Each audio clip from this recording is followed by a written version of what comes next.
Hey everyone, and welcome to Almost Cancelled. I'm Peter, that is Connor, and we are going to talk about Supergirl Season 2, Episode 7. It's called The Darkest Place. Full spoilers, as always, for the episode. Connor, how did you feel about this one? I really like this one actually. As did I. A couple of Good. minor nitpicks, but really, really solid episode. Um, this is starting to feel a little bit like Agents of S.H.I.E.L.D. in the way that the pacing is very, very brisk, very. Surprisingly brisk. Yeah, like there was like four main plots kind of going on here. I mean, they're all different sizes and whatever, had different screen amounts of screen time, and but it all felt like everything was moving forward. It felt like we had lots of advancement in lots of ways in this one. Um, Yeah, we spent all these years being trained by network TV to just expect like things dragged out over these 22 episodes. we do, yeah. And then all of a sudden the last couple of years it's like, nope, unlearn that, forget it. Just this is the new stuff.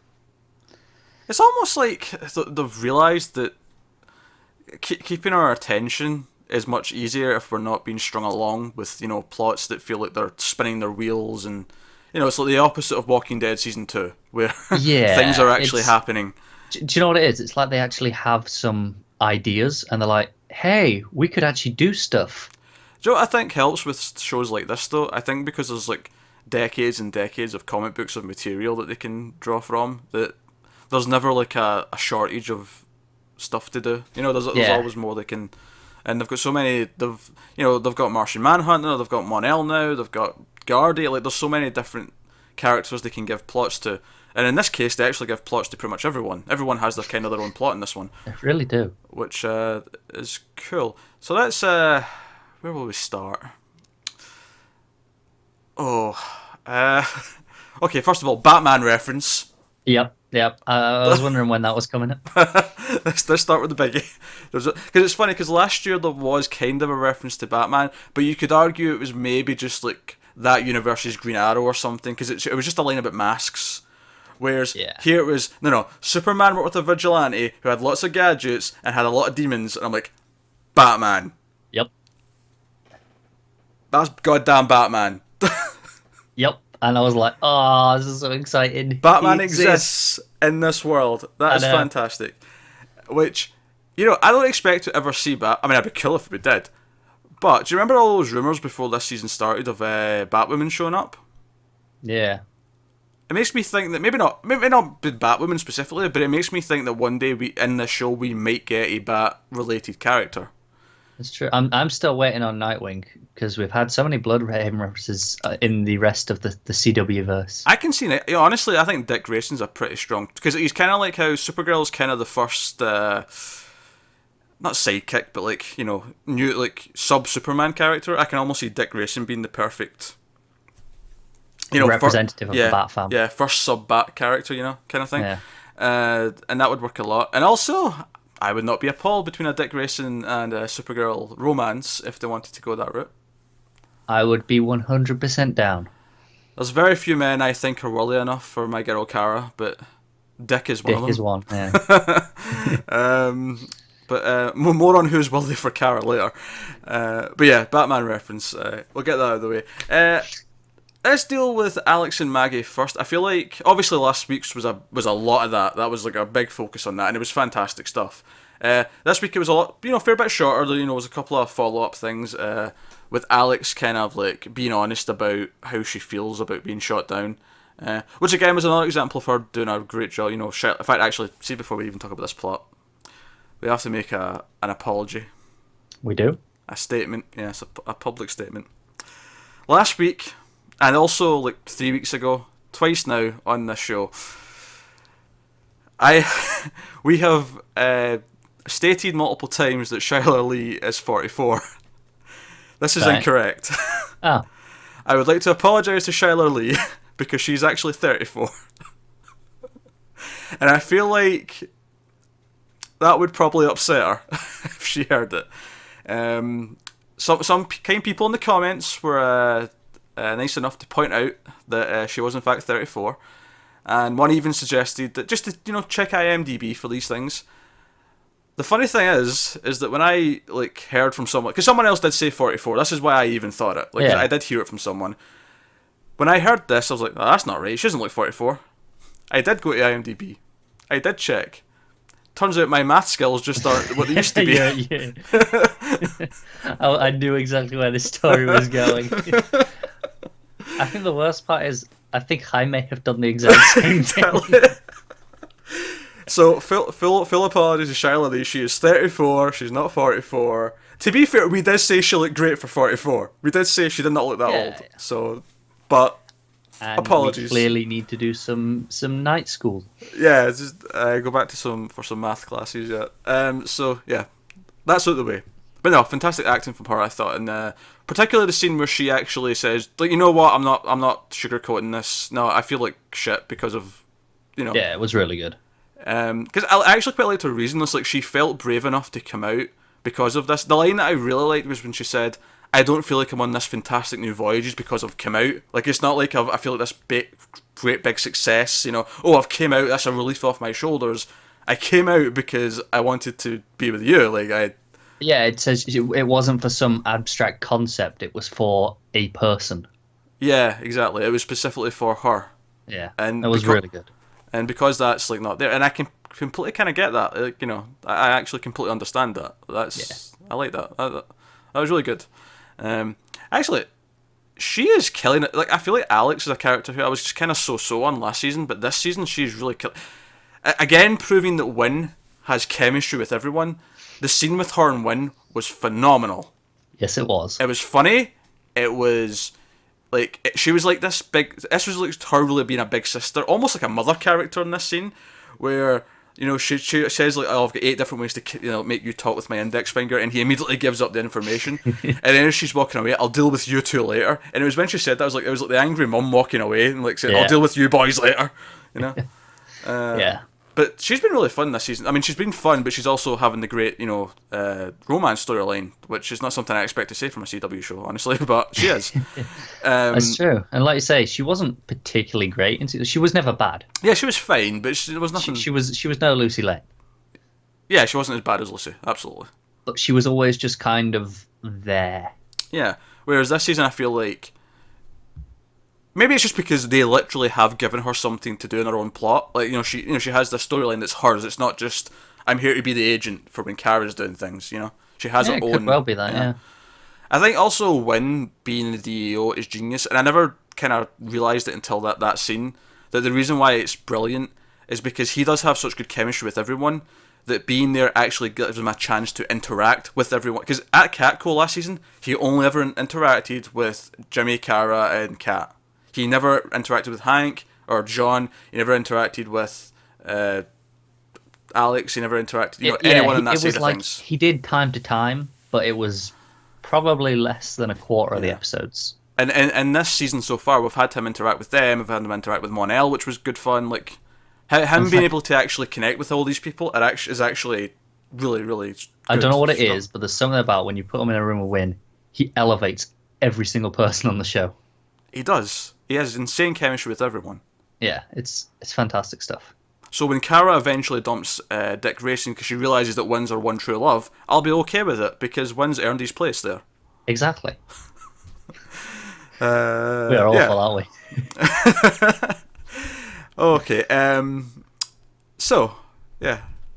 So that was basically obviously they end up working together. You know, Alex convinces her to work, not go after Guardian in the same way, and that kind of ties into the Guardian plot. But that was the main scene really in her story. So let's go to Guardian actually. So Guardian is framed for murder. There's another vigilante who shows up and kills like one of his victims. Not the right word. Strung up suspects. Criminal. He strung up a criminal and left him for the police, and he obviously this guy dies, and the media completely goes nuts. Like, oh, Guardian's a killer. He's a serial killer. Can't be trusted. Wynn freaking out as well about that. Also good fun. I also really like the opening scene with whether we're talking about it. Where in the bar. Which, by the way, again, I love that we have this bar where they all go and hang out.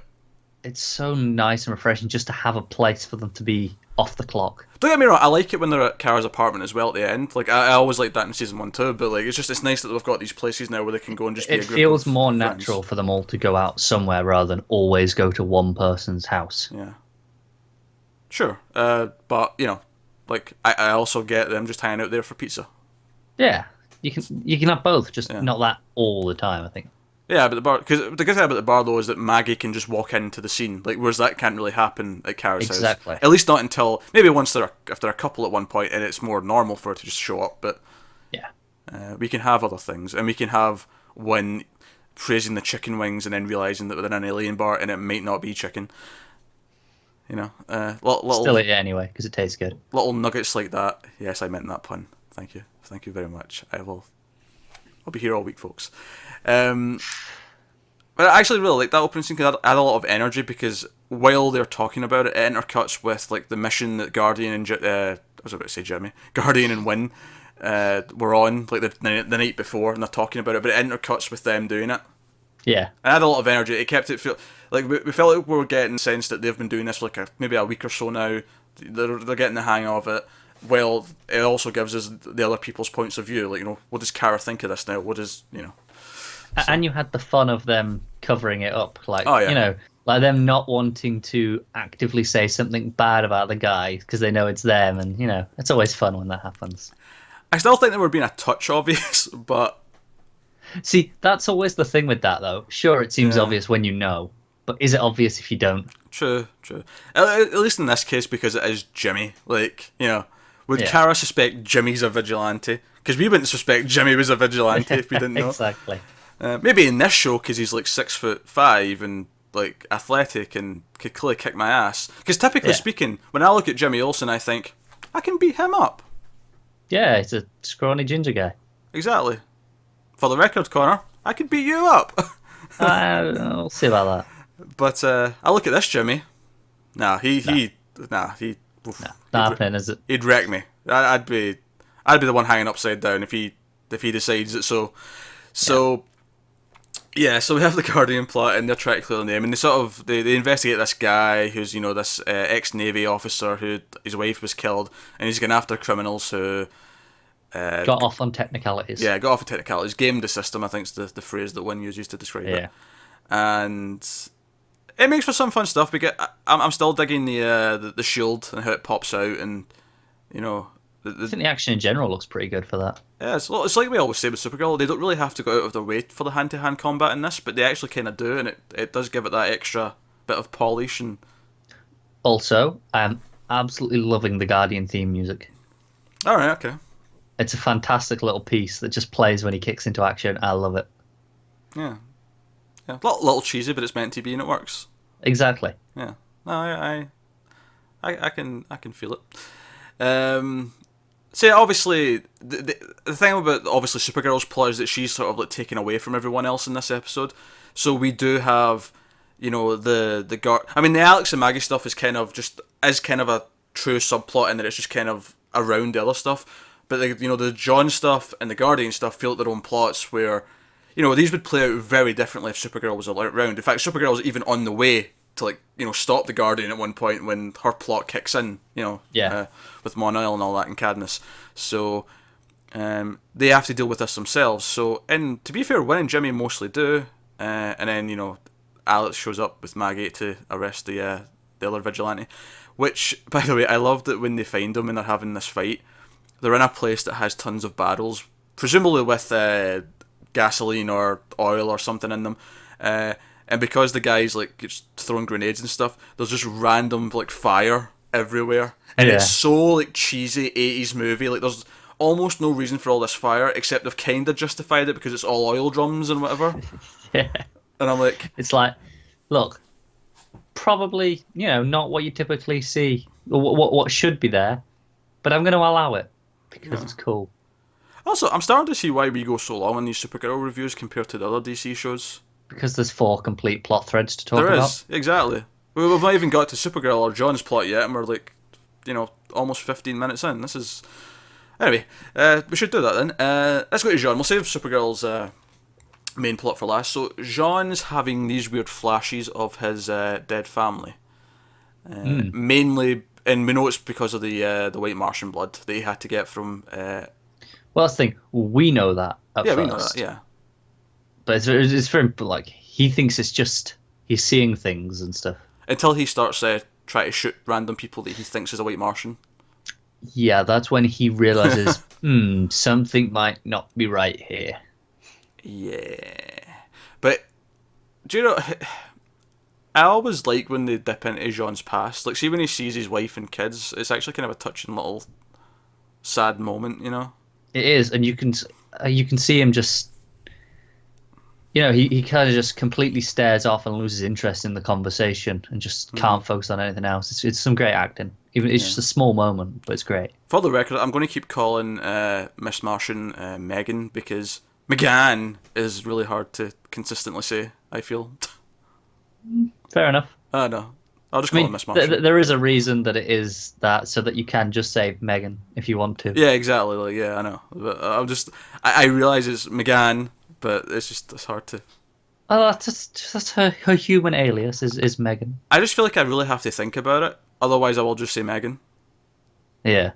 Yeah, that's fair enough. Where Jean is really easy. It's just, it's just French John, essentially. Yeah. But, no, so she sees what's happening to him, and he... Well, she doesn't see what's happening to him. Alex kind of like sees what's happening to him, and they test his blood. Which, by the way, I like that they're familiar with... I assume they've taken his blood before and they've done tests and whatever, but they're so familiar that as soon as she sees something different, she's like, wait, that's new. Like, how often have you looked at Jean's blood? Like, how... I like the idea that she's gone up to him at some point, like, can I have some of your blood? I want to learn. Yeah. But he knows immediately. He recognises what it is, and he goes off to confront Megan, and they end up having a fight in an alleyway, and he's like, show your true self. And so that we have this, we see some small snippets of this green versus white Martian fight, which looks pretty good. We see him up in the air, and he throws her down, and they're fighting. But she eventually turns back into herself when he's got his hand around her throat, and he's like ready to kill her. And it's worth, like, I do want to point out, it's worth, like, just how immediately sort of, like, I mean, don't get me wrong, like, the white Martians did exterminate his race, so there's good reason for it, but just how immediately, almost, like, completely and utterly racist he gets the second he knows what she is. Well, yeah, but like you say, they did, like, wipe out his entire race. It's like a Jewish person being mad at Hitler. You know, like, it's like, it makes sense. Like, you get it. It's like, sure, I'll allow it. But it just, like, it instantly goes off. And, like, she tries to reason with him. She tries to say that she tried to help. You know, because we talked about how when she told that story of the white Martian who tried to help the green Martians, that was actually her. And she even brings that up. What a shock. Yeah, what a shock. But you think he shows some compassion when he decides to lock her up in a cell instead, but he even then still feels really vindictive. He's like, no, I only put you in here so you can suffer forever. You know, it's not just death. Yeah. It's almost worse. It's like, no, death's too easy. I want to prolong this. But what I do like about this, obviously she also mentions that the blood's going to turn him into a white Martian, which I assume we're going to deal with at some point.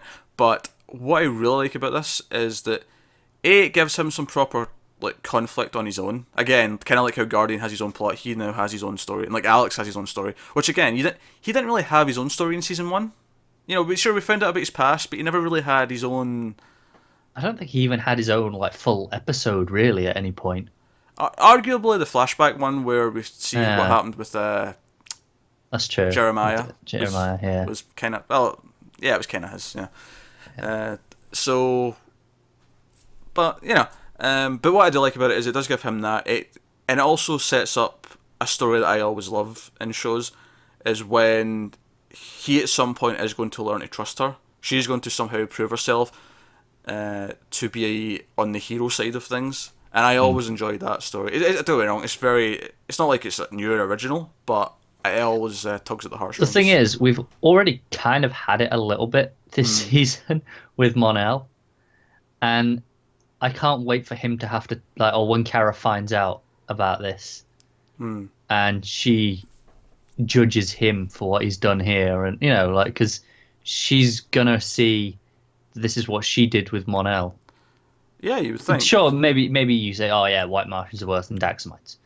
But... yeah, because it's one thing for them to be a bunch of dicks, it's another for them to be a bunch of genocidal maniacs. But they're all aware that she's been here and been doing nothing wrong, and been helping to a degree. Yeah. So, you know, they'll probably call him out on it, I'm sure. Yeah, I imagine so. Because we don't see their reaction to this, if they even know yet. I mean, maybe you'll keep it a secret for a little bit. Yeah, I got the impression that they didn't know. But yeah. So that takes us on to Supergirl's plotline, which actually starts with a little flash forward at the start of the episode, and we see what's going on. Which, you know, as soon as we seen what was happening, like, I got who it was, and like it was the real Hank Kenshaw she was fighting, and he's going to be Cyborg Superman, which goes against all of our theories about it being Jeremiah. No. What? No, it doesn't. Not yet. Oh, so you still think that'll happen? We'll get to it. We'll talk about it a bit later. But, you know, we'll get there. Oh, we're kind of getting into it. Well, I mean, so Supergirl gets a call from Lillian Luthor, and she confirms that's her name. And Supergirl does remember that she was there at Lena's, and does question, does Lena know about this Cadmus? Does she know about her mother doing this? And so on. But she says, right, I've got Mon-El in a cage, blah, blah, blah. If you don't come, he dies, so on. So Supergirl gets distracted by that. She goes off. She herself goes in the cage, which is made of nth metal from Thanagar. Yeah, that was cool. Yeah, nice little reference. And I know we had it all season on Legends, but forget it. Well, yeah, that's the thing. Like, if they never mention this again, this is already a better adaptation of Hawkman than Legends. Yeah. So yeah, there's that. But we get a lot of, there's a lot of stuff I really like in actually this plotline. There's some stuff in it it feels a little bit easy from a writing perspective. And another one was, you know how not last week, it was a couple of weeks ago, I said, you know, Flash and Supergirl both have that thing where, you know, villains will get away in cars or whatever, and it's like, but you've got super speed, or you can fly after them. It doesn't make sense. It's the same thing here when Lillian says, like, if you don't solar flare, so you lose your powers for, you know, a period of time, we'll kill Mon-El. So she agrees to it, and I thought she was going to hand her this mask that will absorb, you know, it's basically a VR headset, essentially, that's going to absorb all the energy. If you don't do it, we'll kill him. I was like, okay, I thought she was going to hand it through the cage, and she'd do it in there, but she brings Supergirl out of the cage, and I'm like, why don't you just quickly just take them all out? Take them all out, yeah. Again, it's one of those things where you just kind of accept it, but it feels a little bit lazy in a writing This one perspective. feels a little bit worse when, at least when they get away with cars, you go, all right, well, they've got to, just to have some sort of plot. Whereas this, they could have just passed it through the bars. There was no reason not to. That's what's worse. Yeah, even if there was like a slot in the bars that was a bit bigger for handing things through, you know, like there was a way around this. Yeah, even like an opening little slide cage bit. Yeah, like any good Hannibal Lecter cell. Exactly. It's easy. They could have done this, but they didn't, and that's what makes it worse than normal. That said, though, no one sells heat vision quite like Melissa Benoist, so seeing her Man, it's fantastic, isn't it? rage out, look great. My favourite part of this scene, though, is when Lillian hits her, because it feels really, like, visceral, the hit, and then, like, Supergirl's head coming up and, like, the blood coming from her mouth, like, it feels really, like, oh, what, she just... Oh. You feel the vulnerability. Yeah, she feels vulnerable. That's a very good way of putting it, yeah. So, yeah, and the reason why they do this is to get Supergirl's blood. They want her blood for some reason. It wasn't actually what I thought it was, because we find out at the end what it was. I was thinking at this point, oh, it's going to be some more, like, either Bizarro-esque or complete Cyborg Superman or whatever. But actually, we should mention that before she goes in the cage, that's when she fights the real Hank Henshaw, who is Cyborg Superman. Which, to be fair, Hank Henshaw is Cyborg Superman in the comics. So, but the reason why we were thinking Jeremiah is because... The new Cyborg Superman is Kara's father. But not Jeremiah. It's Zor-El that's Cyborg Superman. But we thought they might, play the rules a little bit, twist it. Yeah. It would seem to be in line, plus it's Dean Cain, so it would be kind of cool to have him. I will say this, though. Probably my biggest complaint of this episode, though, is when he says he's Cyborg Superman. Yeah, I don't get why he says Superman. I don't get it at all. I see, if you saved that for later when he actually decides to put on the S for whatever reason, then it would make sense. Right now, it's like, well, yeah, you're a cyborg, sure, but why are you calling yourself Cyborg Superman? The only reason I can think of is Lillian's called him that as part of her plan, and she's got this all planned out. She's just told him. she does call Lex a real Superman at one point, so it's maybe not out of the question that she has said you can be a Superman at some Yeah, time. like that. She's essentially creating an army of Supermen, Yeah. like different kinds of Supermen. Yeah, that'd be quite cool actually. But it just because we don't know any of this, and it came off as kind of cheesy and like oh you It just did feel a bit hokey, didn't it? it felt forced just so they could say the name Yeah. rather than actually sounding natural, which was a shame. But yeah, there was that. Which by the way, I really liked all that stuff with Lillian talking about Lex and how she sees him as the hero and how Superman's this corrupt alien that perversed the perception of Lex and made him look like the villain. Oh, man, I want Lex on this show at some point. Do you know what? I think we'll eventually get him. I'm starting to fill up with my. I mean, we got Lena, we got Lillian. Honestly, I'm expecting Lois at one point. We've had Clark. Like, Yeah. no one's off limits at this point, surely. Yeah. Do you know what? Do you know what I'd love actually? We talked earlier how we don't necessarily think Batman will ever show up. I would kind of love if they did like an episode where Batman showed up, but you never actually see him. Like he's always just in the shadows. Like you get like his presence is felt because there'll be like like a room full of like guys that are all knocked out or whatever, and maybe you see the shadow of the cowl in the Or you back. just occasionally like a batarang in someone or something. Yeah. I can see him doing that. Yeah, that'd be funny. But no, so I really liked all that stuff. I loved all that world building, and I think Lillian is instantly far more interesting now that she's openly like who she is, and she's talking about Lex, and she's talking about why she's doing this and her goals. She's not a great villain per se, but she's much better than Non from last season. I also think it kind of makes Lena more interesting as well because Yeah. it gives her this connection. It makes her. Why isn't she confiding in her, whereas she clearly probably would with Lex? Like, it makes a clear difference in these personalities that I think could be interesting. Obviously, Lena's not in this episode, but I do want to. There's a phenomenon that's taken place on the internet over the last week or so. Have you seen the shipping for Kara and Lena online? I have not seen it, but it doesn't surprise me in the slightest because I completely buy it already. It's called Supercorp. I'm not sold on the name. I'll give it that. I'm down for the pairing, not necessarily the The name. only reason why I bring it up is when Lillian says, "What are you to my daughter?" felt very. Yeah, It felt very accusatory, sort of like religious parent talking to their their daughter's gay friend. If that makes sense, yeah. that's what it felt like. But no, I don't think they're going that route. I don't. Obviously, stuff that happens later implies they're going elsewhere with Kara's relationships. That said, they do have a weird chemistry whenever they're together. Like They do. Lena has this thing where she looks at her like she's just eyeing her up, yeah. just horny, basically. I mean, there's Yeah. no other word for it. And Kara's so oblivious because she's innocent. Yeah. But so Jeremiah shows up. That's where we go here. Jeremiah shows up in a hood for some reason, which he puts back on. He puts the hood back on as he's sneaking them around the corridors, and he gets Supergirl and Mon-El out and tells her to go because she doesn't want to leave because she's like, oh, Alex won't forgive me if I leave. He's like, yeah, but if you don't leave, there'll be nothing left to save, so go. So we got advancement on that. I will feel there's more to the Jeremiah thing than is currently meeting the eye. Yes, he's a cyborg. I'm calling it. They're You think- both cyborgs. Do you think he's already a cyborg? All right, I can see that. Maybe that's why I didn't want to go with them because Yeah. he feels like a freak. He feels like a monster. He doesn't want to. He'd have to recharge. I'm not entirely sure how cyborgs work in this world, but I feel like batteries still need recharging in any universe. True. That's possible. I can see that being a thing that he's also. Yeah, you know what? Actually, that makes a lot of sense to me that you've said that. Like just the idea that he's out.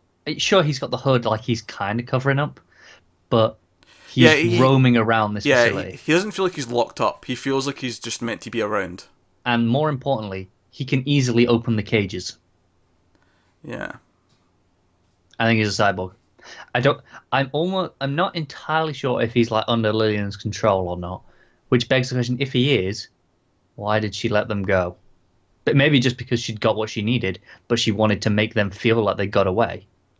Maybe. Yeah, I can see it. Like, because she'd got the blood, so it's like, well, I don't need them anymore right now. They can go. So I don't know.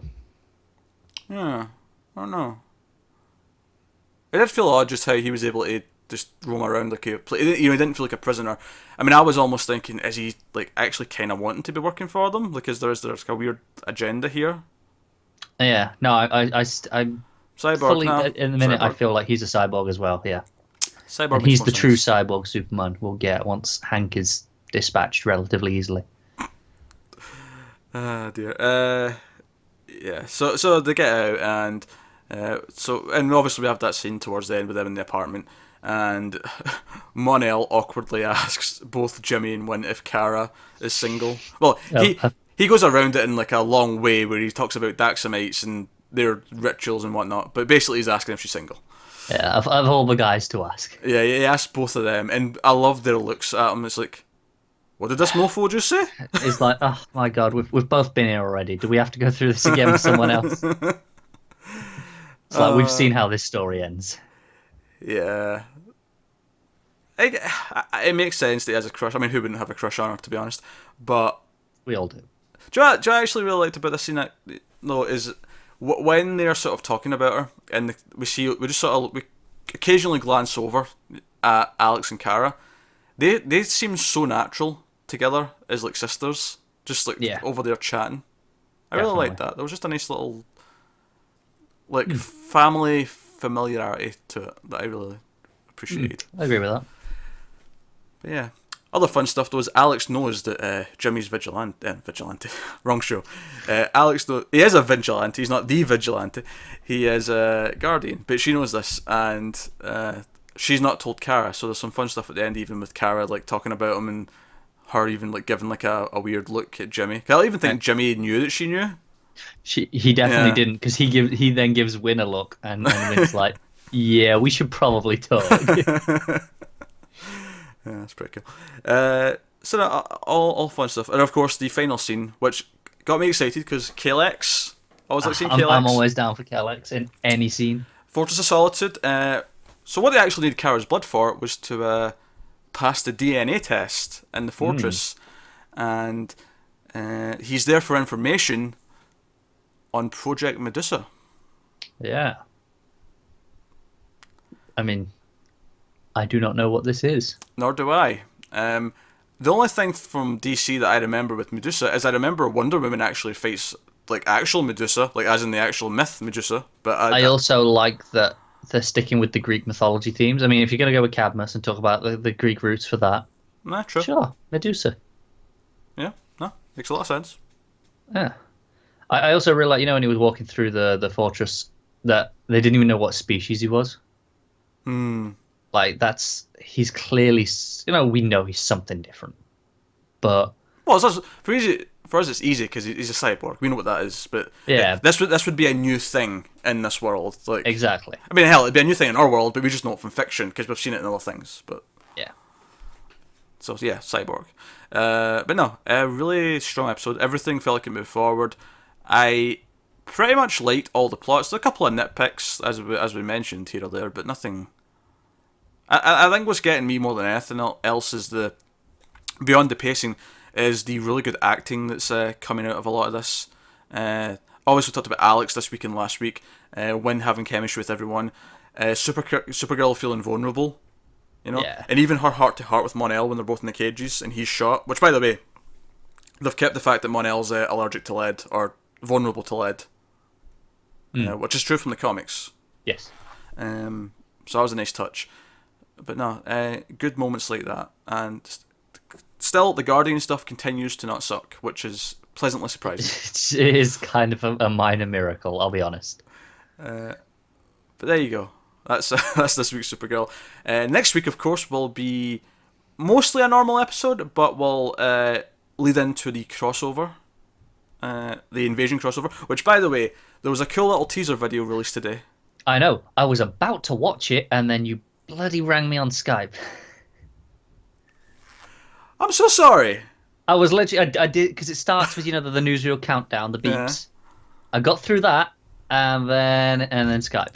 It was like 25 seconds long. You could have just kept watching it while, like... See, I could have, but Skype lowers your volume of everything else that you're playing when you do this. I couldn't be bothered finding my volume control. Yeah. It's basically old war footage, and you see all these and like grainy, black and white, shaky, In some shots you can kind of see there's a spaceship like in the sky, Okay. and then at the end of it, like the soldiers are like dying, and the soldier falls. And some of the gun blasts you hear don't sound like guns; they sound like sort of like alien weapons, Like lasery sort of thing. And Yeah. then the camera guy falls down, and we just see like a Dominator walking towards the camera, and like grainy black and white, and it cuts. That's so cool. Really simple, really old school, but I'm liking it. Sci-fi invasion plotline over 3.5 episodes. I'm digging it. And we get Benoist interacting with everyone again. Like, we got with Barry, but yeah, we get everyone. Yeah, Cisco should be a treat. I'm waiting for her and Sarah. I'm waiting for Sarah to hit on her. Sarah's going to have the hots for her, no doubt. One of the promo images did have her talking to HR, which I'm sure will be delightful. They can bond over their being from different worlds. Yeah. What other pairings am I looking forward to? Supergirl. I don't know. I just hope she makes everyone from Arrow feel inadequate. Like, I want Oliver to feel emasculated. That he's basically worthless around her. There was something in this episode that reminded me of Arrow. It was like part of. No, it was like part of one of those, those Arrow monologues, like I must become someone else, something else. Yeah. There was one of those sort of phrases that was used in this episode. From Tank, maybe? It may well have been. When he's monologuing about being Cyborg Superman? It may well have been. It was that, or it was to do with the Guardian stuff. I can't entirely remember which. Alright. But I remember it may have been the Vigilante did monologue. Yeah. I remember chuckling to myself as I heard it. Yeah, in this show, that's a villain. Yeah, exactly. As it should be. But no, we went long on this one, so thanks very much for watching, guys. That's this week's Supergirl. We're loving it. Season 2, like, I really enjoyed, by the end of Season 1, like, by the time it hit the Red Tornado episode of Season 1, we were really into this show, but by the end of the season, we liked it even more. Season 2, I think, for the most part, is... I mean, I miss Kat still, but everything else is, like... Yeah, it's had maybe one episode that's been a bit weaker. Yeah, but everything else Fight Club was shaky. Yeah. Rest of it, though, on point. It is top quality stuff. Some of the best network TV right now. It's my favourite DC CW show right now. Oh, easily. I still love Flash, don't get me wrong, and I'm enjoying Legends a lot this season, but Supergirl's the best one. I'm really enjoying Supergirl. Definitely. And I think a large part of that is that Benoist is probably the best actor out of all the leads. Not to shit in the other ones, but... Yeah, no, I don't think any of the other leads are that bad. I mean, they're varying from... They're alright to... They're pretty good. Oh yeah, like Stephen Amell, like, for as much crap as we give Arrow, I don't think it's his fault. I don't think he's the problem. Like, I think not at all. Give him the right script and the right director or whatever, and I'm sure he's very More capable. Yeah. But she does seem like a notch above all these others. Yeah, she does emotional stuff way better. Yeah. Just charming, probably better than a lot of them. But hey, but again, like I say, I like the other ones. It's just this is better. Yeah, that step above. But no, that's this week's Supergirl. So thanks very much for sticking with us. If you have somehow done that till this time, like and subscribe and all that stuff. It helps us out a lot. Let us know what you thought of the episode in the comments below. Thoughts and theories. Are you excited for the crossover? And other than that, guys. Oh, by the way, one more. I know I keep adding things. So they released this big 4-way poster for the crossover. 4 parts, and you put them all together, and it sort of joins together. Obviously one Supergirl, sure. Flash, right? The background of this 4-way poster is the Hall of Justice. Oh yes, I'm so sold. The Flash Arrowverse might be getting a Hall of Justice. Even if it doesn't physically get it, and it's just like a look at this. These people together are Justice League essentially. Yeah. I love it. But it's cool though, because I mean the movies can have the Watchtower because that's the bigger budget version that's in the space. Who cares? We can have the Hall of Justice on TV. This is. I can't even describe how much better this is to the movie universe. Like that would be an entire extra 40-minute video on that. Oh, it would be. We trust me. Our Batman v Superman review was 2 hours long. We can talk about how bad that movie was. Yeah, guys, we're done. Thanks for watching. See you next week for the crossover. See you tomorrow for Flash. If you also watch our Flash reviews, and you probably should because we're amazing and Flash is pretty good. Exactly. We'll see you next time, guys. Bye.